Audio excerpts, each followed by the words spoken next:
জিকির মনে হয় সহজ, কিন্তু জিকির শয়তান করতে দেবে না। কারণ জিকির যিনি করেন তিনি মাওলার সাথে দুনিয়ায় পরিচয় লাভ করেন। সে মাওলাকে চিনতে পারে, মাওলাকে জানতে পারে, ফলে তার কাছে শয়তান পরাজিত হতে বাধ্য হয়ে যায়। অতএব যে মূল্য হোক শয়তান জিকির থেকে মানুষকে প্রতিরোধ করবেই করবে, এটা শয়তানের সংকল্প।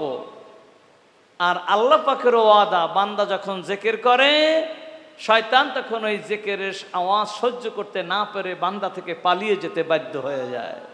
জেনে রাখবেন, জিকির যেই মানুষ করে না সে মানুষ ঈমান নিয়ে কবরে যাওয়া কশিনকালেও সম্ভব না। বলবেন আমি হাজি, আমি নামাজি, আমি দাড়িওয়ালা, আমি টুপিওয়ালা, বাদ দেন সমস্ত কথা। এগুলোর দাম তখনই হয় যখন কলবটা জিন্দা থাকে, যখন আল্লাহর মহাব্বতের নূর দ্বারা অন্ধকার হৃদয়টা আলোকিত থাকে। আর যেই কলবে আল্লাহ পাকের জিকির নাই তার কলবটা মৃত্যু, মরা গাছে যেমন ফল ধরে না, জিকিরহীন মানুষের নামাজ রোজারও কোনো স্বাদ সে জীবনেও খুঁজে পায় না। এক জীবনে পাক্কা নামাজি, আর এক মুহূর্তে একেবারে চরম বেনামাজি হয়ে দুনিয়া থেকে বিদায় হয়। এমন আপনাদের পরিচিত মানুষের মধ্যেও বহু মানুষ আছে কি না? খুব সাবধান।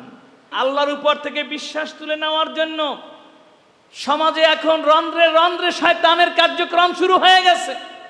এক সময় শয়তান স্থূল পর্যায়ে কাজ করত, এখন শয়তান সূক্ষ্মভাবে আলেমের দ্বারা আলেমকে ধ্বংস করতেছে, পীরের দ্বারা পীরকে ধ্বংস করতেছে, নামাজির দ্বারা নামাজিকে ধ্বংস করতেছে। প্রতিটি পদে পদে শয়তান মানুষকে বেঈমান করার জন্য উঠে পড়ে লেগে গেছে। এই মুহূর্তে বাঁচতে হলে মাওলা পাকের জিকির ছাড়া কোনো উপায় নাই। বেশি বেশি দুরূদ শরীফ পড়েন, একদিকে জিকির আর একদিকে রবি পাকের শানে বেশি বেশি দুরূদ শরীফ পাঠ করেন। কাজ হবে না। রসুল পাকের প্রতি মহাব্বত, আল্লাহ পাকের মহাব্বত ও বিশ্বাস, এগুলো তুলে দেওয়ার জন্য শয়তান উঠে পড়ে কাজ করতেছে। এখন তো একদল মানুষই বের হয়ে গেছে আল্লাহর সাথেও বাটপারি শুরু করেছে। দেখবেন নামাজ পড়ে না যেন খেলতেছে। কি আছে কি না? আল্লাহু আকবার। কেন এভাবে শুরু করলো? অনেক বড় আলেম তো, এত ধীর ও স্বস্তির সাথে আল্লাহু আকবার বলে হাত তোলার সময় নাই। পেটও ভারী হয়ে গেছে, শরীরও মোটা হয়ে গেছে, রুকু সেজদা এখন আর শরীরে ভর মানে না। খপ করে দাঁড়িয়ে যায়, ধপ করে মাটিতে পড়ে, ফ্লোর ভেঙে যায়। কি বলেন ঠিক কি না? দুনিয়ার সব পারে বেচারা নামাজ পড়তে পারে না। আমি আপনাদেরকে অনুরোধ করব, এমন একটা জমানা এসে গেছে এখন ঈমান রক্ষা করা অনেক জটিল হয়ে গেছে। এই তো কিছুদিন পূর্বেই ওলাদে মুহতারাম হযরত কায়েশা হুজুর রহমাতুল্লাহ আলাইহি 1947 একটা বই লিখেছিলেন। এই বইয়ের ভিতরে হুজুর উল্লেখ করলেন যেই সমস্ত মানুষগুলো আউলিয়া ইকরামের ইজ্জত দিতে পারে না, যেই সমস্ত মানুষগুলো সাহাবা ইকরামের সমালোচনা করে, তারা প্রকারান্তরে যে ঈমান হারা, ইসলাম হারা হয়। এই কথাগুলো হুজুর এই বইয়ের ভিতরে সুন্দর করে কোরআন হাদিসের দলিল দিয়ে তারপর বর্ণনা করলেন। কয়েকদিন আগে আমাদের পরিচিত কিছু আলেমদের ভিতরে বেঈমান হয়ে গেছে, খ্রিস্টান হয়ে গেছে, কাফের হয়ে গেছে। তারা মসজিদের ইমামতি ত্যাগ করেছে, কারণ নামাজ পড়ার প্রয়োজন নাই। জুমা ত্যাগ করেছে, যেহেতু জুমা তাদের হিসাবে নাই। তা আমি তাদের সংশোধনের জন্য কিছু ব্যবস্থা নিয়ে এক পর্যায়ে তাদের বাড়িতে আমি গেলাম, তাদের স্বজনদেরকে ডাকলাম এবং আমি প্রসঙ্গক্রমে বললাম যে তোমরা যখন আলেম ওলামা তাদের সমালোচনা করতে দুঃসাহস করেছ, তখনই তো আমি জানি যে তোমরা অনতিবিলম্বী কাফের, বেঈমান, ইহুদি, খ্রিস্টানে পরিণত হবে। আজকে তোমাদের হাতে ধরিয়ে দিলাম।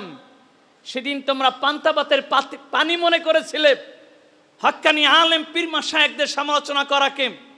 সেদিন তোমরা এটা খুব বিজ্ঞতা মনে করেছিলে সাহাবা ইকরামের ত্রুটি ধরা।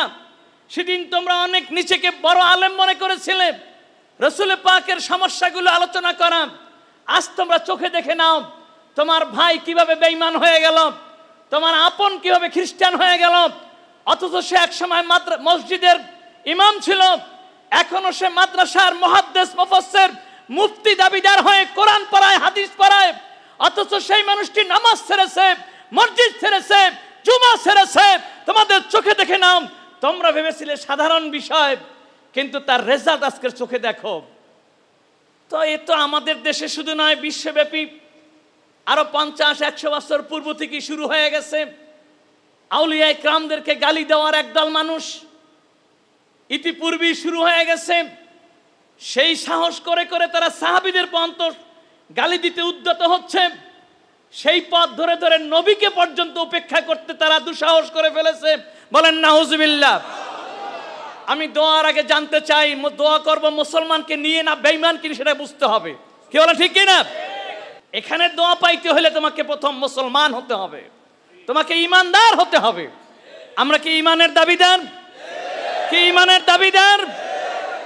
আল্লাহ পাক আমাদের ঈমানকে হেফাজত করুক। মানে আল্লাহুম্মা আমিন, মানে আল্লাহুম্মা আমিন। এখন আপনি ঈমানের দাবিদার, অথচ আপনি ঈমানের নমুনা, ঈমানের দৃষ্টান্ত আউলিয়া ইকরামকে আপনি পছন্দ করতেছেন না। ফাইজলামি আপনার দাবি। আপনি কি করে ঈমানদার হলেন? আল্লাহ তো স্পষ্ট বলতেছে, আমিনু কামা আমানান নাস। আল্লাহ তো বলেননি যে আমার নবীর কাছে কোরআন পাঠিয়েছি, তোমরা কোরআন চর্চা করে করে ঈমান আনো। তা না বলে বলতেছে আমিনু কামা আমানান নাস। আমি একজন ঈমানদার তৈরি করেছি, তার সাথী হয়ে লক্ষ লক্ষ মানুষ ঈমানদার হয়েছে। এই লক্ষ লক্ষ সাহাবীর কোন এক সাহাবীর সাথী হয়ে তুমিও ঈমান আনো। আল্লাহু আকবার। তাফসীরের কিতাব আসছে, কিয়ামত পর্যন্ত ঈমান তাদেরই নসিব হবে যারা কোন হক্কানি আলেম, পীর মাশায়েখ, বুজুর্গানে দ্বীনের সাথে সম্পর্ক জুড়ে জীবন চালাবে। তারাই কেবল ঈমানের দাবি সঙ্গত হবে এবং বাস্তব ঈমানদার হবে। সুতরাং আপনি যখনই হক্কানি আলেম, পীর মাশায়েখ, বুজুর্গানে দ্বীনের সমালোচনায় লিপ্ত হয়েছেন, আপনি অনতিবিলম্বে আল্লাহর সমালোচনা করতে প্রস্তুত হয়ে যাবেন। অতএব ঈমান নিয়ে বাঁচতে হলে আপনাকে কোনো মুমিনের সাথে সম্পর্ক জুড়ে রাখতে হবে। আল্লাহ পাক আমাদেরকে সতর্ক হওয়ার তৌফিক দান করুন। আর এই সম্পর্কের পথ ধরে ঈমানকে রক্ষার জন্য বেশি বেশি মাওলা পাকের জিকির করতে হবে। যারা এই দুটো সিদ্ধান্ত নিতে পারবেন, নিসবাতে আহলুল্লাহ, আল্লাহ ওয়ালাদের সাথে আমি আমরণ সম্পর্ক রাখবো, আমি তার কথা মানতে পারি আর না পারি, তার সাথে সম্পর্ক আমি ছাড়বো না। আর যদি অধিক পরিমাণে মাওলার জিকির করতে পারেন, একদিকে নিসবাতে আহলুল্লাহ, আল্লাহ ওয়ালাদের সাথে সম্পর্ক, অপরদিকে কাসরাতে জিক্রুল্লাহ, অধিক পরিমাণে আল্লাহ পাকের জিকির, তাহলেই কেবল রক্ষা, নতুবা রক্ষা নাই। অতএব আল্লাহ ওয়ালাদের সাথে সম্পর্ক জুড়ে রাখবো মরণ পর্যন্ত। আর যে হালাতেই থাকি বেশি বেশি মাওলা পাকের জিকির করব। দুটা নিয়তকে করতে পারেন, তার জন্যই কদর। কি পারবেন? আল্লাহ পাক কবুল করুন। আল্লাহুম্মা আমিন।